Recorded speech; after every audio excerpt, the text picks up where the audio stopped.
আমন্ত্রণ সন্ধ্যার বাংলাদেশের সঙ্গে আছি দেবাশিস রঞ্জন সরকার। এতক্ষণ শিরোনাম দেখছিলেন। শুরুতেই ফিফা বিশ্বকাপের খবর। আর মাত্র কয়েক ঘন্টার অপেক্ষা, এরপরই ফুটবল বিশ্ব দেখবে সেই মাহেন্দ্রক্ষণ। 2026 বিশ্বকাপ ফাইনালের মহারণে মুখোমুখি ডিফেন্ডিং চ্যাম্পিয়ন আর্জেন্টিনা ও 2010-এর বিশ্বজয়ী স্পেন। তবে মাঠের লড়াই শুরুর আগেই কিন্তু উৎসব শুরু হয়ে গেছে গ্যালারির বাইরে। নিউ ইয়র্কের আইকনিক টাইমস স্কয়ার এখন এক টুকরো বুয়েনোস আয়ার্স। আকাশী সাদার এক মহাসমুদ্র, যেখানে কান পাতলেই শোনা যাচ্ছে ড্রামের গর্জন আর চেনা সব ফুটবল চ্যান্ট। বিশ্বকাপ ফাইনাল শুরুর আগেই নিউ ইয়র্কের টাইমস স্কয়ারে যেন আছড়ে পড়েছে আর্জেন্টাইন সুনামি। আর্জেন্টাইনদের হাতের বিশাল সব ব্যানারে শোভা পাচ্ছে ফুটবল জাদুকর লিওনেল মেসির ছবি, যার ম্যাজিকে আরও একবার বিশ্বজয়ের স্বপ্নে বিভোর কোটি ভক্ত। বাদ পড়েননি প্রয়াত কিংবদন্তি ডিয়েগো ম্যারাডোনাও। আমরা এটাকে অন্যভাবে ভাবতেই পারতাম না। এই টুর্নামেন্টে এখানে থাকাটা আসলেই ভাষায় প্রকাশ করার মতো না। এটা অবিশ্বাস্য। সব মিলিয়ে মেসির শেষ আসর হওয়ার কারণে অনুভূতিটা আরো বিশেষ।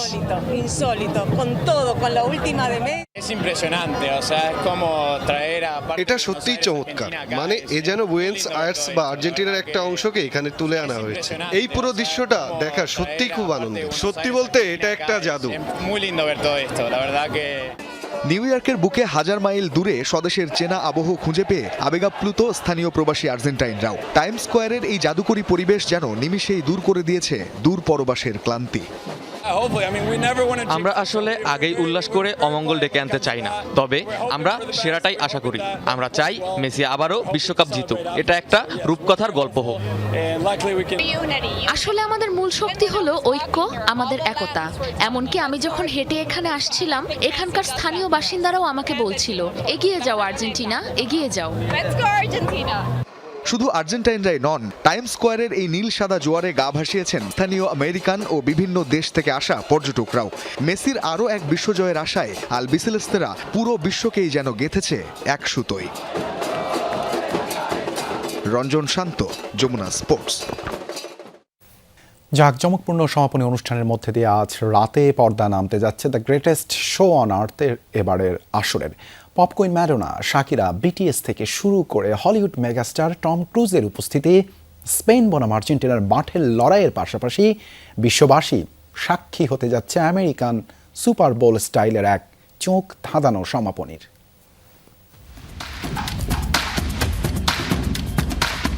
যুক্তরাষ্ট্রের নিউ জার্সির মেটলাইফ স্টেডিয়ামে পর্দা নামতে যাচ্ছে ফুটবল ইতিহাসের বৃহত্তম ও জাঁকজমকপূর্ণ মহাযজ্ঞের। মাঠে স্পেন আর আর্জেন্টিনার মধ্যকার শ্রেষ্ঠত্বের লড়াই তো আছেই, সেই সাথে বিশ্ববাসীকে মন্ত্রমুগ্ধ করতে প্রস্তুত এবারের চোখ ধাঁধানো সমাপনী অনুষ্ঠান।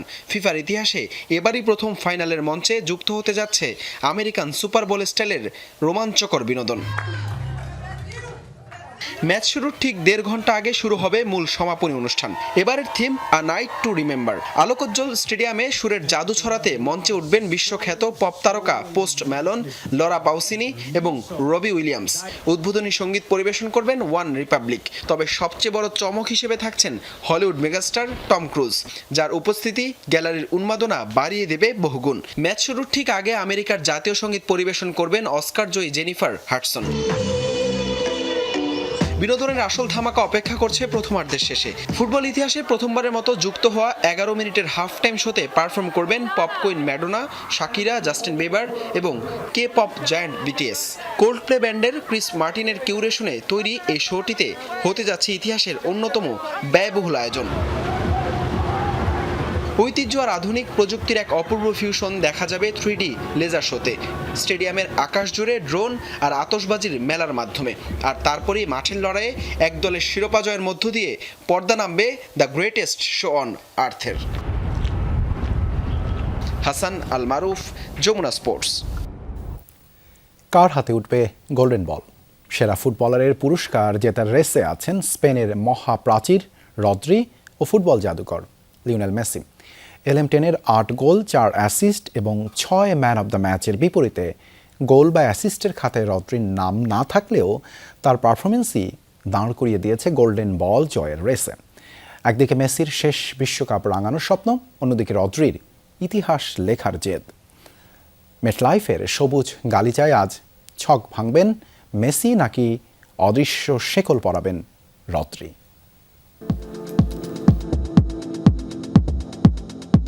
বিশ্বকাপ ফাইনাল, ট্রফি কার ঘরে যাবে তা ঠিক করবে স্রেফ একটি ফর্মুলায়, লিওনেল মেসিকে আটকাও আর বিশ্বজয় নিশ্চিত করো। স্প্যানিশ থিঙ্ক ট্যাঙ্কের প্রথম ফর্মুলা খুব সিম্পল, লিওর পায়ে বলই পৌঁছাতে দেয়া যাবে না।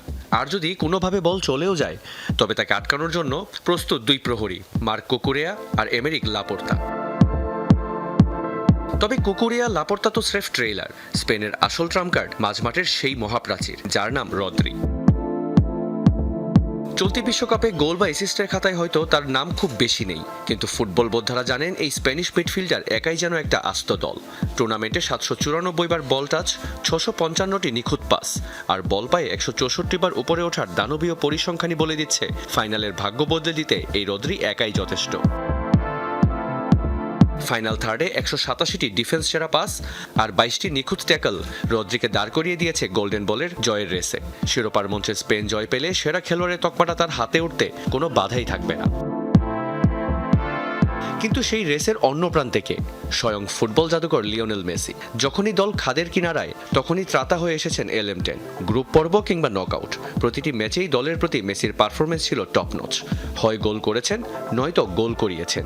7 ম্যাচে 6বার ম্যান অব দ্য ম্যাচ, সাথে 8 গোল আর 4 অ্যাসিস্ট। এই অতিমানবীয় পারফরমেন্সে 2022-এর পর আবারও গোল্ডেন বলের লড়াইয়ে সবচেয়ে এগিয়ে LM10।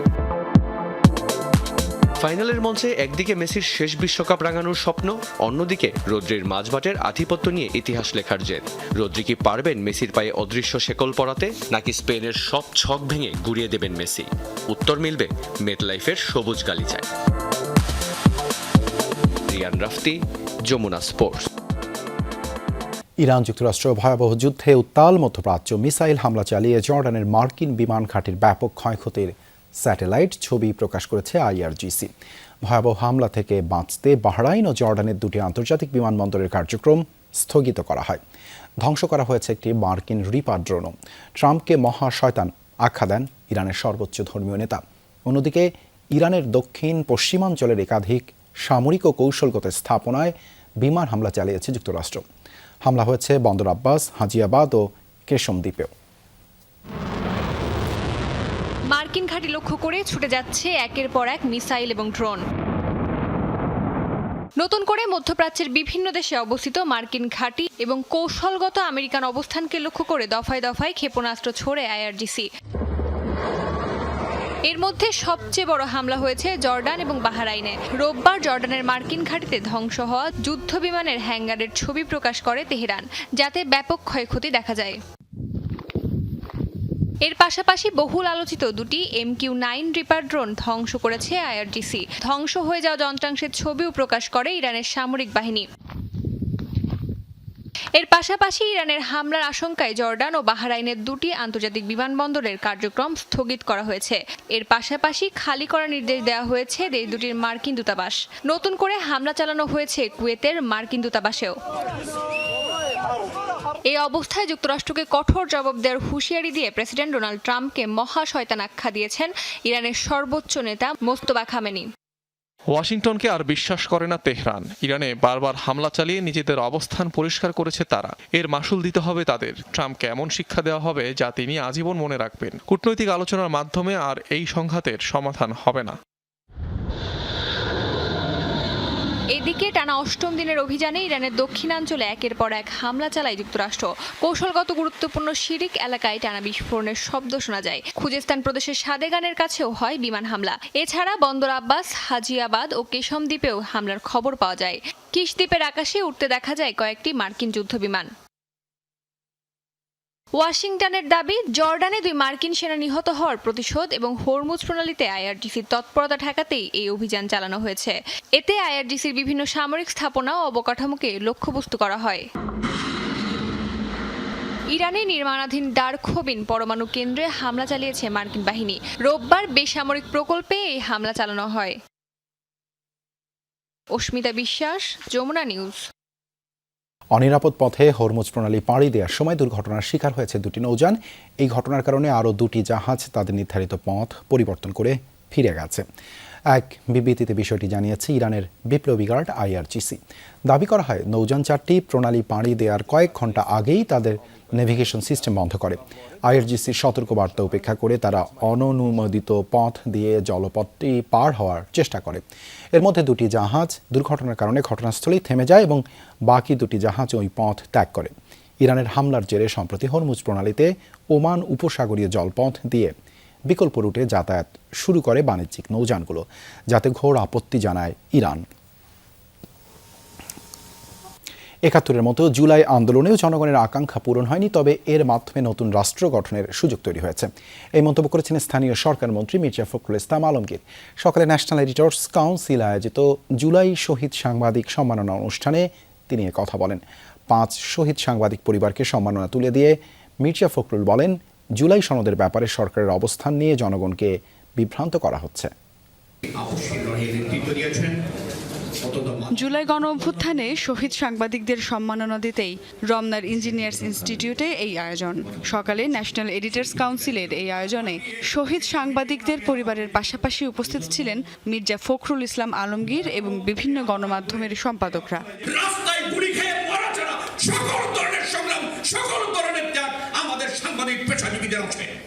অনুষ্ঠানের শুরুতেই নিজেদের ক্ষোভ আর কষ্টের কথা তুলে ধরেন শহীদ সাংবাদিকদের পরিবারগুলো। এরপর 5 শহীদ পরিবারের হাতে সম্মাননা তুলে দেন স্থানীয় সরকার ও পল্লী উন্নয়ন মন্ত্রী। কোনো একটা জায়গায় গিয়ে তার বন্ধু যখন বলছিল যে ও আমাদেরকে প্রায় বলতো, আমার যদি কখনো মৃত্যু হয়, কোনো বিপ্লব হলে আমি আমার জীবনটা সেখানে দিয়ে দিব। সেদিন ওই গাড়িতে 3 জন পুলিশ ছিল, চালক সহ 3 জন ছিল। এটা কি পারতো না ওরা খুঁজে বের করতে? আন্দোলনের সময় বহু সাংবাদিক গুম এবং 5 জন শহীদ হয়েছেন উল্লেখ করে সাবেক অন্তর্বর্তীকালীন সরকারের প্রেস সচিব বলেন, শহীদ সাংবাদিকদের নিয়ে গণমাধ্যমগুলোতেই কোনো আলোচনা নেই।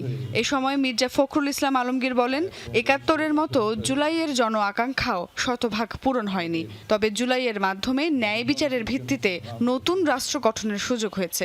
কতগুলো বিষয় নিয়ে মানুষকে বিভ্রান্ত করার চেষ্টা করা হয়, তার মধ্যে একটু জুলাই সনদ নিয়ে। সেখানে কিন্তু পরিষ্কার করে বলা আছে যে বিষয়গুলোতে আমরা একমত হতে পারছি না, রাজনৈতিক দলগুলো তারা যদি নির্বাচনের মধ্য দিয়ে রাষ্ট্র পরিচালনার দায়িত্ব যায়, তাহলে তাদের ম্যানিফেস্টো অনুযায়ী তারা কাজ করবে। এই বিষয়টা কিন্তু আমরা পুরোপুরি কেন জানি না অ্যাভয়েড করে যাচ্ছি। স্বাধীনতার পরে এই প্রথম একটা ঘটনায় সবচেয়ে বেশি সাংবাদিক মারা গেলেন। একটা আওয়াজ আছে কারো, ওনারা একটু এদিক বেদিক হলে, একটা সংবাদের একটু এদিক বেদিক হলে অনেক জোরে আওয়াজ তুলেন, অথচ এই যে 5 জন শহীদ সাংবাদিকের বিষয়ে একটা পত্রিকা কিছু লেখেন। শেখ হাসিনার ফ্যাসিস্ট হয়ে ওঠায় সাংবাদিকদেরও ভূমিকা ছিল উল্লেখ করে সম্পাদকরা বলেন, আর কোনো নিপীড়ক শাসন ব্যবস্থা যাতে তৈরি না হয় সেজন্য জনগণকেই সচেতন থাকতে হবে। আমাদের জুলাইয়ের যে লড়াই সেটা শেষ হয় নাই, এটা চলমান। সুমাইয়া ঐশী, যমুনা নিউজ, ঢাকা। জুলাইয়ের চেতনা বিক্রি করে বেশি দিন রাজনীতি করা যাবে না, এমন মন্তব্য করেছেন স্বরাষ্ট্রমন্ত্রী সালাউদ্দিন আহমদ। বলেছেন, নতুন বন্দোবস্তের কথা বলে পুরনো বন্দোবস্তের পথে গেলে রাজনীতি টিকবে না। বিকেলে জাতীয় প্রেস ক্লাবে রক্তস্নাত জুলাই কোন পথে বাংলাদেশ শীর্ষক আলোচনায় এমন মন্তব্য করেন তিনি। বলেন, জুলাইয়ের আকাঙ্ক্ষা অনুযায়ী সংবিধান সংশোধন করা হবে। সংবিধান সংশোধন কমিটি, শিক্ষক, আইনজীবী সহ সব অংশীজনদের সাথে আলোচনা করেই প্রয়োজনীয় সংস্কারের উদ্যোগ নেওয়া হবে। স্বরাষ্ট্রমন্ত্রীর দাবি, রাজনৈতিক সমঝোতা ছাড়াই ছল চাতুরির মাধ্যমে গণভোট আয়োজন করা হয়েছে, যা সংবিধান স্বীকৃত নয়। আরও বলেন, সাংবিধানিক কাঠামোর বাইরে রাষ্ট্র সংস্কার সম্ভব নয়, অথচ যারা জুলাই জাতীয় সনদ বাস্তবায়নের দাবি করছে তারা সংবিধান সংশোধন কমিটিতে অংশ নেয়নি। শুধু একটা দল গঠন করে জুলাইয়ের চেতনার ভিত্তিতে এবং এই চেতনাতে ব্যবহার করে সব সময় স্রোতের বিপরীতে, জনগণের চাহিদার বিপরীতে বক্তব্য দিয়ে দেশের মানুষকে আর বিভ্রান্ত করা যাবে না।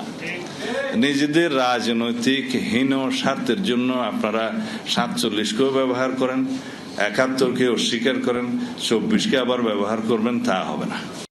জুলাইয়ের গণ অভ্যুত্থানের চেতনা বাস্তবায়ন ও সংস্কার প্রশ্নে আপোষহীন থাকার ঘোষণা দিয়েছেন বিরোধী দলীয় নেতা ও জামায়াতের আমির ডাক্তার শফিকুর রহমান। তিনি বলেন, জুলাইকে অবমূল্যায়নকারীরা শহীদদের আত্মত্যাগকে অসম্মান করছে। একই সঙ্গে গণভোটের রায় বাস্তবায়নের প্রয়োজন হলে রাজপথে আন্দোলনেরও হুঁশিয়ারি দেন তিনি। বিকেলে ঢাকা বিশ্ববিদ্যালয়ের ছাত্র শিবির আয়োজিত রক্তস্নাত জুলাই কোন পথে বাংলাদেশ শীর্ষক আলোচনা সভায় ডাক্তার শফিকুর রহমান বলেন, জুলাইকে যারা তুচ্ছ তাচ্ছিল্য করে তারা শহীদদের আত্মত্যাগ ভুলে গেছে। অভিযোগ করেন, নির্বাচনের আগে সংস্কার ও জুলাই সনদের পক্ষে অবস্থান নিলেও নির্বাচনের পর সরকার সেসব প্রতিশ্রুতি থেকে সরে এসেছে। স্বাধীন বিচার বিভাগ, দুর্নীতি দমন কমিশন ও নির্বাচন কমিশনকে শক্তিশালী করার প্রতিশ্রুতিও বাস্তবায়ন করা হচ্ছে না বলে দাবি করেন তিনি। বিশ্ববিদ্যালয়গুলোতে অতীতের গণরুম ও গেস্ট রুম সংস্কৃতি আর ফিরতে দেয়া হবে না বলেও উল্লেখ করে তিনি বলেন, এই ধরনের পরিবেশ ফিরিয়ে আনার চেষ্টা হলে তা প্রতিহত করা হবে।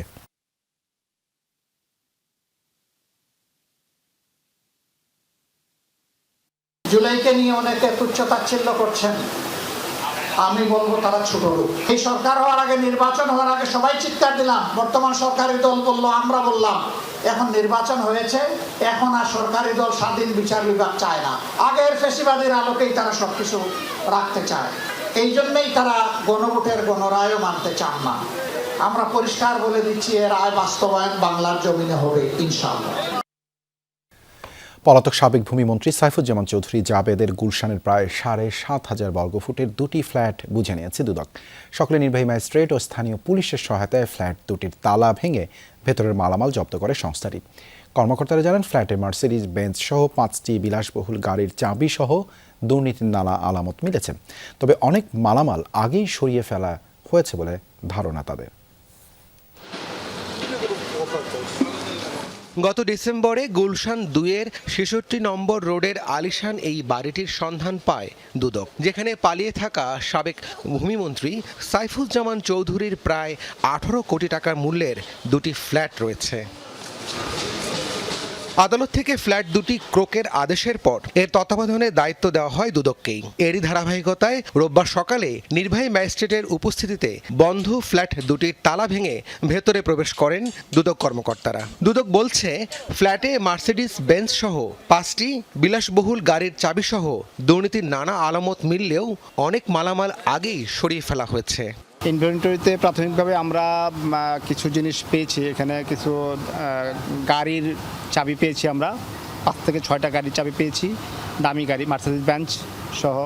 রোলেক্স ঘড়ির অনেকগুলো প্যাকেট পেয়েছি, ম্যানুয়াল পেয়েছি। এছাড়া বেশিরভাগ দামি জিনিস অবশ্য সরিয়ে ফেলেছে। তবে আমরা এখান থেকে অনেক ক্লু পাবো, তদন্তের অনেকগুলো ক্লু পাবো, যেগুলো আমরা ভবিষ্যতে আমাদের কাজে লাগবে। ফ্ল্যাট দুটির নিয়ন্ত্রণে নেওয়ার পর এর রক্ষণাবেক্ষণের দায়িত্বে থাকবে সম্পদ ব্যবস্থাপনা বিভাগ। পরবর্তীতে আদালতের নির্দেশনা অনুযায়ী ব্যবস্থা নেওয়া হবে। বাংলাদেশ এন্ডে আমরা 11টা ফ্ল্যাটের তথ্য পেয়েছিলাম, যার মধ্যে 2টা ফ্ল্যাট এখানে রয়েছে। এই 2টা ফ্ল্যাটের একটা ফ্ল্যাটের আয়তন 3700 স্কোয়ার ফিট করে এবং এক একটার মূল্য হচ্ছে 9 কোটি করে, 2টা মিলে 18 কোটি টাকা মূল্য। দুদক জানিয়েছে, সাবেক এই ভূমিমন্ত্রীর বিরুদ্ধে 9টি দেশে 10,000 কোটি টাকা অর্থ পাচারের প্রমাণ মিলেছে। ইতোমধ্যে 30টি মামলায় 500 কোটি টাকা আত্মসাতের তথ্য প্রমাণ হাতে পেয়েছে দুদক। রাব্বি সিদ্দিকী, যমুনা নিউজ, ঢাকা। শাপলা চত্বর হত্যাকাণ্ডের মামলায় শেখ হাসিনা, সাবেক সেনাপ্রধান আজিজ আহমেদ, সাবেক আইজিপি শহীদুল হক, বেনজির আহমেদ সহ 41 জনকে অভিযুক্ত করেছে তদন্ত সংস্থা। এই সংক্রান্ত প্রতিবেদন এখন প্রসিকিউশনের হাতে। 21 জুলাই আনুষ্ঠানিক অভিযোগ দাখিল করা হবে বলে জানিয়েছেন চিফ প্রসিকিউটর আমিনুল ইসলাম। শাপলা চত্বর হত্যাকাণ্ডে 61 জনের মৃত্যুর তথ্য পেলেও 58 জনকে শনাক্ত করেছে তদন্ত সংস্থা। এদিকে হেফাজত নেতারাও তদন্তে সন্তুষ্ট বলে জানান।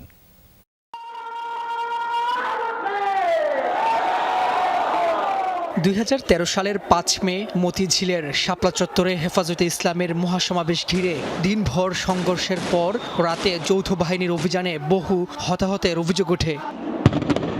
ঘটনার পর দীর্ঘ 13 বছর বিচার চেয়ে মামলা করার সুযোগ পাননি বলে দাবি হেফাজত নেতাদের।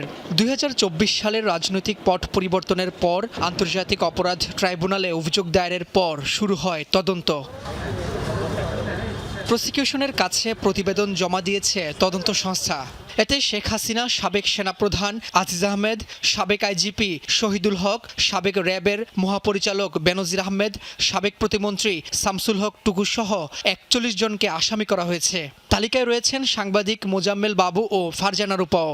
হেফাজত ইসলামের মতো এই সংগঠনটিকে তখন একেবারে নিঃশেষ করে দেওয়ার জন্য তারা নানান পরিকল্পনা গ্রহণ করলেন এবং তারা কোনোভাবেই তাদেরকে কোনো সমাবেশ করা বা তাদের এই প্রতিবাদের জায়গাটা পর্যন্ত তারা যাতে করতে না পারেন সে বিষয়ে রাষ্ট্রের পক্ষ থেকে এরকম একটা পরিকল্পনা তারা নিয়েছে এবং সেটি হচ্ছে একেবারে সরকারের চূড়ান্ত জায়গা থেকে।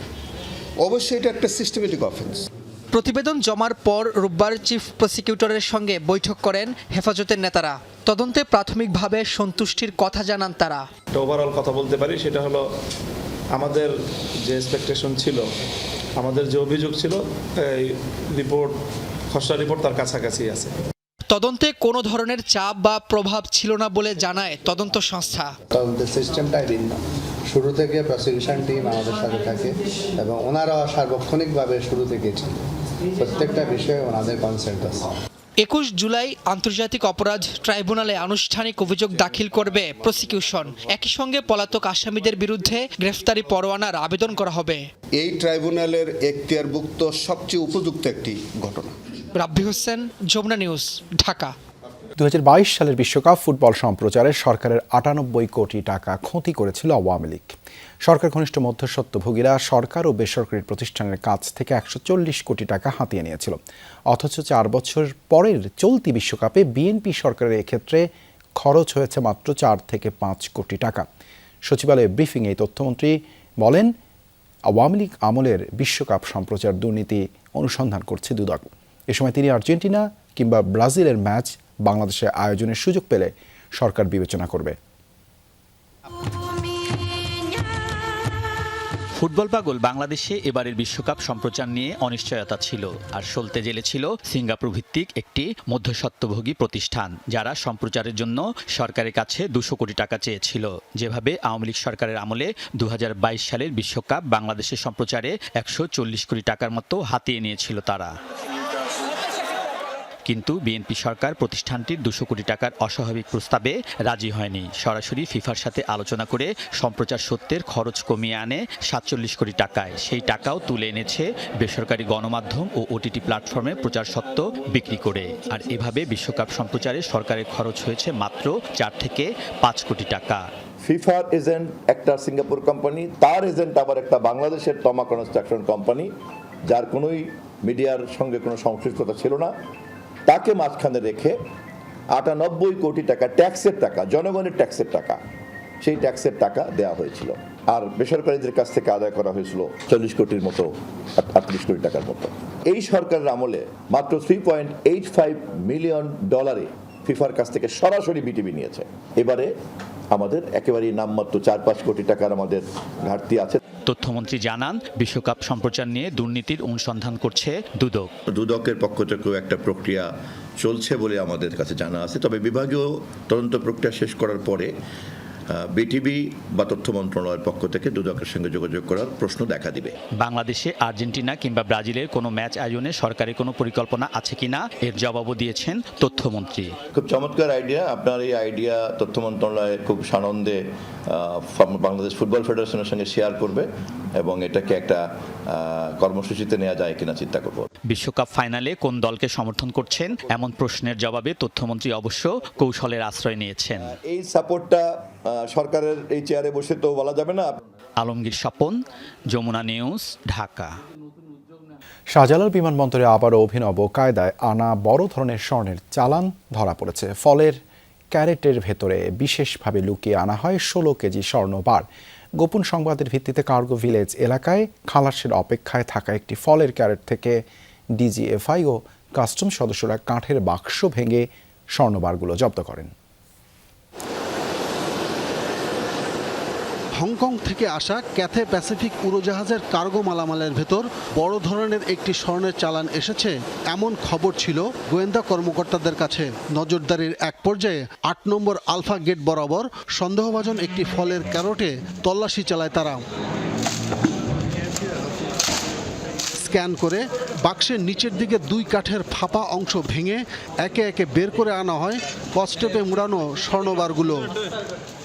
কাঠের 2টা কাঠের মাঝখানে ফাঁপা জায়গায় লুকায়িত অবস্থায় 16টা গোল্ডবার ছিল, প্রতিটা গোল্ডবার 1 কেজি করে। সেটা গোয়েন্দা সংস্থার তথ্যের ভিত্তিতে আমরা তারপর এটা স্ক্যানিং করে নিশ্চিত হওয়ার পর সেটা খুলে 16টা বার পাওয়া যায়। কাস্টমস, অ্যাবসেক ও অন্যান্য সংস্থার উপস্থিতিতে ফুডলিংক নামক প্রতিষ্ঠানের নামে আসা ক্যারট থেকে বের করা হয় স্বর্ণের চালান, যার ওজন 16 কেজি বলে প্রাথমিকভাবে জানিয়েছেন কর্মকর্তারা। কার্গোতে পাওয়া যায় না, এটা বিমানের ভিতরে পাওয়া গেছিল, কিন্তু মানে মালামাল বা কার্গোতে যেটা হচ্ছে আমদানি করা মালামালের মধ্যে অনেকদিন ধরে পাওয়া যায়নি আর কি। আমার এটা অনেক আগে পাওয়া গেছে, কিন্তু রিসেন্টলি পাওয়া যায়নি আর কি। এরকম এর আগে 2 জুলাই দুবাই থেকে চট্টগ্রাম হয়ে ঢাকায় আসা বাংলাদেশ বিমানের একটি ফ্লাইটের কার্গো কম্পার্টমেন্টের ভেতরে লুকিয়ে রাখা বড় একটি চালান ধরা পড়ে। 160টি স্বর্ণবারের ওজন ছিল প্রায় 19 কেজি। বিমানের ইঞ্জিনিয়ারিং শাখার লোকজনের সহায়তা ছাড়া এভাবে স্বর্ণবার লুকিয়ে রাখা সম্ভব নয় বলে জানিয়েছেন বিশেষজ্ঞরা। আব্দুল্লাহ তুহিন, যমুনা নিউজ, ঢাকা। অপহরণের পর ভয়াবহ নির্যাতনের মাধ্যমে মুক্তিপণ আদায় করতে একটি চক্র, মূলত মাদকের টাকা জোগাড়েই এই ঘৃণ্য অপরাধ। শনিবার রাতে চক্রটির মূল হোতা বিল্লাল সহ 3 জনকে গ্রেপ্তার করেছে র্যাব 4। সংস্থাটি জানায় অপহৃতদের দারুস সালামের একটি পরিত্যক্ত ভবনে আটকে রেখে নির্যাতন চালানো হতো। অপহরণের পর গভীর রাতে বিকাশের দোকান থেকে মুক্তিপণের টাকা তুলছে চক্রটির মূল হোতা বিল্লাল। পুরো ঘটনায় ধরা পড়ে সিসি ক্যামেরায়। গত 7 জুলাই রাত 12:30 নাগাদ রাজধানীর কল্যাণপুর বাস স্ট্যান্ড থেকে এক ব্যবসায়ী এবং তার ছেলেকে অপহরণ করা হয়। মুক্তিপণ চাওয়া হয় 5 লাখ টাকা। পরে একটি পরিত্যক্ত ভবনে নিয়ে সন্তানের সামনেই বাবার উপর চালানো হয় নির্মম নির্যাতন। তাতে ভুক্তভোগীর পরিবার 50,000 টাকা মুক্তিপণ দিতে বাধ্য হয়। টাকা পাবার পর বাবা ছেলেকে ছেড়ে দেয় অপহরণকারীরা। পরে চিকিৎসা নিয়ে দারুস সালাম থানায় মামলা করেন তারা। তুলে ধরেন নির্যাতনের ভয়াবহতা। পুরনো বিল্ডিং, ওই পুরনো বিল্ডিংয়ের চাবি ওদের কাছেই ছিল, কারণ ওরা চাবি খুলেই আমাদেরকে ধরে নিয়ে গেল আর কি। নিয়ে যাওয়ার পরে উপরে 5 কি 6 তলা, মানে এখনো ওইভাবে মনে করতে পারতেছি না, এরকমই হবে 5-6 তলা। ছেলে এসে লাঠি এতটুকু দিয়ে প্রচণ্ড মার। এগুলি আমি দেখাতে পারবো, মারের দাগগুলি এখনো পর্যন্ত ভালোভাবে শুকায় নাই। মামলার পর ছায়া তদন্ত শুরু করে র্যাব 4। এক পর্যায়ে মূল হোতা বিল্লাল সহ 3 জনকে গ্রেপ্তার করা হয়। প্রেস ব্রিফিংয়ে সংস্থাটি জানায়, বিভিন্ন পেশার আড়ালে দীর্ঘদিন ধরেই অপহরণ করে মুক্তিপণ আদায় করছিল চক্রটি। প্রথমে 5 লক্ষ টাকা চাঁদা দাবি করে এবং পরবর্তীতে সে সেই টাকাটা দিতে অস্বীকৃতি জানালে তাকে প্রচণ্ড ধরনের শারীরিক নির্যাতন শুরু করে এবং শারীরিক নির্যাতন সহ্য করতে না পেরে সে তার পরিচিত আত্মীয় স্বজন এবং তার খালাতো ভাইয়ের মাধ্যমে প্রায় বিকাশে এবং ব্যাংক অ্যাকাউন্টের মাধ্যমে 50,000-এর অধিক টাকা তাদেরকে প্রদান করে। এবং আসামিরা, এই যে আমাদের যে ঘটনার অভিযুক্ত, তারা ভিকটিমকে এরপরে হুমকি দেয় এই ঘটনা কোনো আইনশৃঙ্খলা বাহিনী বা অন্য কাউকে না জানাতে। র্যাব আরও জানায়, গ্রেফতারকৃত ব্যক্তিদের বিরুদ্ধে মাদক, ছিনতাই সহ বিভিন্ন অপরাধে একাধিক মামলা রয়েছে। চক্রটির অন্য সদস্যদের গ্রেফতারে অভিযান অব্যাহত। মাদক, চাঁদাবাজির এবং এই অপহরণের কয়েকটি মামলা আমরা পেয়েছি। রাব্বি সিদ্দিকী, যমুনা নিউজ, ঢাকা। বিশ্বকাপ ফুটবলে আর্জেন্টিনার কাছে 3-0 গোলে হেরেছে বাংলাদেশ। অবাক হচ্ছেন? হবারই তো কথা। তবে সত্যিকারের না হলেও আমেজ কোনো অংশেই কম ছিল না। বলছি, ঢাকা বিশ্ববিদ্যালয়ে অনুষ্ঠিত হয়েছে বাংলাদেশ ও আর্জেন্টিনার প্রতিনিধি দলের মধ্যে অনুষ্ঠিত প্রীতি ফুটবল ম্যাচের কথা। ফিফা বিশ্বকাপ 2026-এর ফাইনাল ঘিরে ফুটবল উন্মাদনায় নতুন মাত্রা যোগ করতে আয়োজন করা হয় এই ম্যাচের। বিস্তারিত রাজীব আহমেদের রিপোর্টে। দুই দলের তুমুল লড়াই। বাংলাদেশের প্রতিপক্ষ আর্জেন্টিনা। বাংলাদেশ দলের সবাই বাংলাদেশি, অন্যদিকে আর্জেন্টিনা দলে বিশ্ববিদ্যালয়ের শিক্ষার্থী ছাড়াও আছেন বাংলাদেশে সফররত দেশটির প্রতিনিধিরা। ফুটবল শুধু 90 মিনিট জমজমাট লড়াইয়ের গল্প নয়, এটি দুই দেশের মধ্যকার বন্ধুত্বকে আরও দৃঢ় করার মাধ্যমও বটে। সে বার্তাই দিতে মূলত এমন আয়োজন। এই খেলায় আসলে জয় পরাজয় নেই, আসলে এই খেলায় স্কোর লাইন দিয়ে জয় পরাজয় নেই। এই খেলায় আসলে জয় হয়েছে আমাদের বন্ধুত্বের, এই খেলায় জয় হয়েছে আমাদের সম্পর্কের, আমাদের কালচারাল, আমাদের দেশের সংস্কৃতি এবং তার আমরা আর্জেন্টিনা সম্পর্কে জানতে পারবো, যেমন তেমন আর্জেন্টিনার লোকজন আমাদের সম্পর্কে খুব বেশি জানতে পারবে। বাংলাদেশে আর্জেন্টিনার অগণিত সমর্থক, তাই তো বিশ্বকাপ এলেই সেই উন্মাদনা ছড়িয়ে পড়ে নগর থেকে গ্রাম, কেন্দ্র থেকে প্রান্ত, সবখানে। 4 বছরের চক্রে পরের আসর পর্যন্ত যার রেস থাকে অটুট। আর্জেন্টিনার প্রতিনিধি দলের সামনে বাংলাদেশের পতাকা এটি বুকে ধারণ করে নিয়ে খেলতে পারা এটি নিঃসন্দেহে আনন্দের। এই সম্প্রীতির মাধ্যমে বাংলাদেশের ফুটবল একদিন ইনশাআল্লাহ বিশ্ব দরবারে পরিচিতি লাভ করবে। Wanted to win. It was pretty hot. Argentina and Bangladesh coming together in a friendly match. খেলা নিয়ে বাড়তি উচ্ছ্বাস ছিল আর্জেন্টিনা প্রতিনিধি দলের সদস্যদের। বাংলাদেশের মানুষের ভালোবাসা ঘুচিয়ে দিয়েছে 1000 কিলোমিটারের দূরত্ব। We are really glad of all the people in Bangladesh supporting Argentina. We are really grateful of that. We love the support that the Bangladesh people has to us. এমন আয়োজন ভবিষ্যতে আরও হবে আশা সমর্থকদের। একদিন বিশ্ব ফুটবলের মঞ্চে বাংলাদেশের পতাকাও উড়বে সগৌরবে, সে প্রত্যাশা সবার। বাংলাদেশের এই পতাকা বুকে ধারণ করে বাংলাদেশের 11 জন বিশ্বমঞ্চে খেলবে, এটি আমাদের প্রত্যাশা। রাজীব আহমেদ, যমুনা নিউজ, ঢাকা। আর এই ছিল সন্ধ্যার বাংলাদেশের আয়োজনে। এতক্ষণ আমাদের সাথে থাকার জন্য ধন্যবাদ।